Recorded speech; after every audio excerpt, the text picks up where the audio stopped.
সন্ধে হলেই কুচকাচ খেতে ইচ্ছে করছে, তাহলে আজকের রেসিপিটা তোমার জন্য। এই রেসিপিটা বানানোর জন্য প্রথমে একটা আলু নিয়ে নিয়েছি। আলুটাকে ভালো করে ছুলে নিয়ে আমি দুপাশটাকে সমান করে কেটে নিলাম। সেমভাবে চার কোণাটাকেও চৌকো করে কেটে নিলাম। এবার এটাকে তিনটে টুকরো করে নেব। একটা টুকরোকে প্রথমে নিয়ে দুপাশ থেকে দুটো স্টিক দিয়ে আমি সোজা করে লম্বা লম্বা করে কেটে নেব। সেমভাবে আলুটাকে উল্টে একটু পিঠে তেজরা করে কেটে নেব। এই একই পদ্ধতিতে সবগুলোকে কেটে নেব।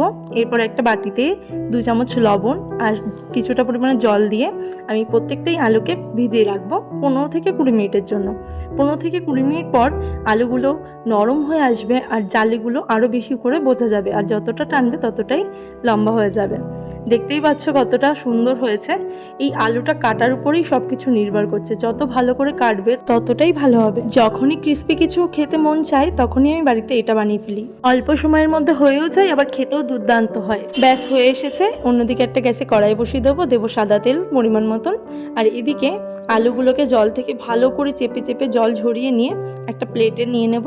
অন্যদিকে একটা প্লেটে কিছুটা কর্নফ্লাওয়ার, শুকনো লঙ্কার গুঁড়ো আর একটু বিট লবণ দিয়ে মিক্সড করে তার মধ্যে এই একে একে এগুলোকে দিয়ে কোট করে নেব।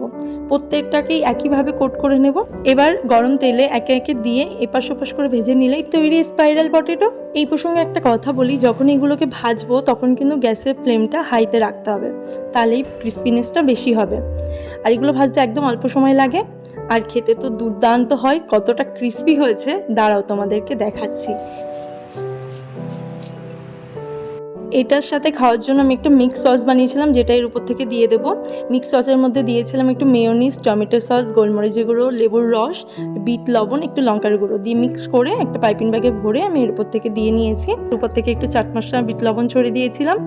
তোমাদের কেমন লাগলো অবশ্যই জানিও, আর ভালো লাগলো অবশ্যই একটা লাইক, কমেন্ট, শেয়ার করো, আর এভাবেই পাশে থেকো। দেখা হচ্ছে নেক্সট ভিডিওতে।